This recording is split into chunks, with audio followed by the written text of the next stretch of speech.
당분간 영상을 못 올린다고 구독자분들에게 양해를 구하고 입원을 한다. 그리고 그날 한 통의 전화를 받는다. 동물보호소에 있는 한 아이가 상태가 안 좋은데 품종견이 아니라는 이유로 입양이 되지 않고 있다고. 정말 애가 순한데 안락사를 앞두고 있다고. 순간적으로 많은 고민을 하는데 상황이 참 아이러니했다. 난 살기 위해 수술을 받기 직전인데 지금 또 한 생명은 죽음을 앞두고 있다니. 게다가 살고 싶지 않다고 투덜대며 내 생명을 등한시하던 난 결국 살아보겠다고 환자복을 입고 있고 지금 죽음을 앞둔 이 녀석은 살고 싶어도 살 수 없는 상황이라니. 나보다 불쌍한 녀석이라는 생각이 들었다. 물론 지금 이 순간에도 그런 친구들이 많겠지만 당시 그 순간 나에게 이 녀석의 존재가 알려졌다는 건 이 녀석의 복이라는 생각도 들었다. 난 선택의 여지가 없었다. 일단 수술을 미루고 데리고 와서 살려야겠다는 생각이 들었다. 비록 난 외국으로 떠날 생각이기에 끝까지 책임을 질 수는 없지만 일단은 살려서 좋은 곳에 보내주는 것까지라도 해야겠다는 생각으로 무작정 데리러 갔다. 복잡한 과정을 거쳐서 데리고 온 이 녀석은 상태가 이상했다. 처음 보는 나에게 놀자고 보채면서도 툭하면 토를 하기에 보호소에 물어보니 멀미를 하는 걸 수 있고 갑자기 바뀐 환경에 그러는 걸 수도 있으니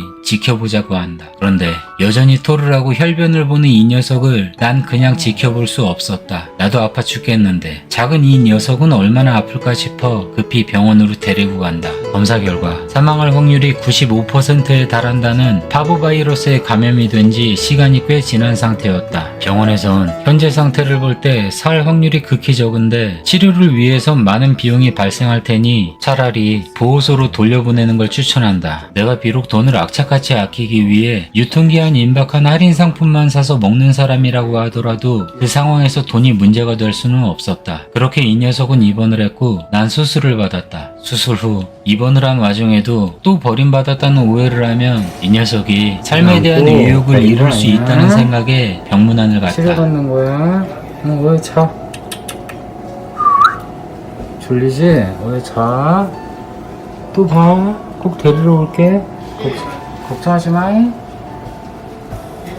입원실에 가보니 힘없이 엎드려 있는 녀석이 보인다. 나와 있었던 시간은 아주 잠시인데 이 녀석은 날 보자마자 바로 알아보고 날 보겠다고 힘겹게 몸을 일으켜 꼬리를 친다. 또다시 병원에 갔는데 3일째 음식을 먹지 않는다기에 내가 손으로 음식을 주니 내가 주는 건 받아먹는다. 장에 누가 쓰니 음식을 먹는 게 보통 힘든 일이 아닐 텐데도 이 녀석은 내가 주는 음식은 어떻게든 먹어보려고 노력한다. 살아남겠다고 발버둥 친다. 그 순간 직감했다. 아, 이 녀석으로 인해 내 팔자는 꼬이겠구나. 하지만 이미 답은 정해졌다. 난 이 녀석에게 나와 같은 고통을 줄 수 없었다. 어딘가에서 버림받은 녀석이 날 믿고 의존하는데 나마저 이 녀석을 버릴 수는 없었다. 이제 애초에 나에게 선택권이 있다고 생각하고 고민했던 시간은 무의미해졌다. 다행히 완쾌를 한 녀석을 안고 집으로 가던 날, 난 마음이 움직이는 대로 자유롭게 많은 나라를 돌아다니며 많은 경험을 하겠다는 꿈도 포기했다.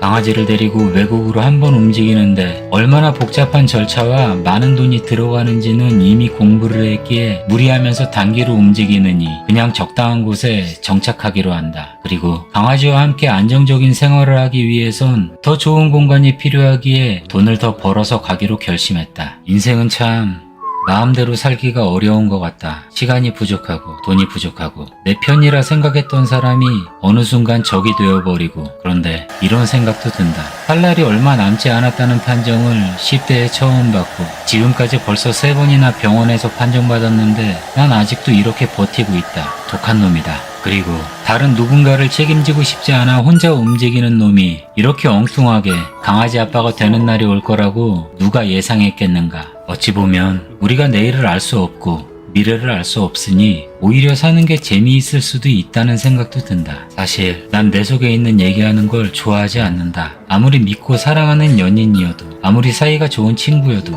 관계가 틀어지면 내 진심을 담아 얘기했던 말들은 결국 부메랑이 되어 돌아온다는 걸 경험상 잘 알기 때문이다. 그런데 왜 갑자기 이런 얘기를 하는 걸까? 그 이유는 나도 잘 모르겠지만 어쩌면 아마도 지금의 내 영혼이 그만큼 자유로워진 거겠지. 지금의 내 삶이 그만큼 편해진 거겠지 싶다. 개인적인 영상을 올리기 시작한 후 왜 자신의 사연을 다루지 않냐는 항의와 함께 구독 취소가 늘고 싫어요도 늘었다. 그럼에도 불구하고 혹시라도 이렇게 재미없는 얘기를 끝까지 들어주신 분이 계신다면 내 지난 삶을 돌이켜보는 여행을 같이 해줘서 정말 고맙다는 말을 전하고 싶고 앞으로도 잘 부탁드린다는 마음을 전하면서 이만 마칩니다. 지금까지 솔로몬이었습니다.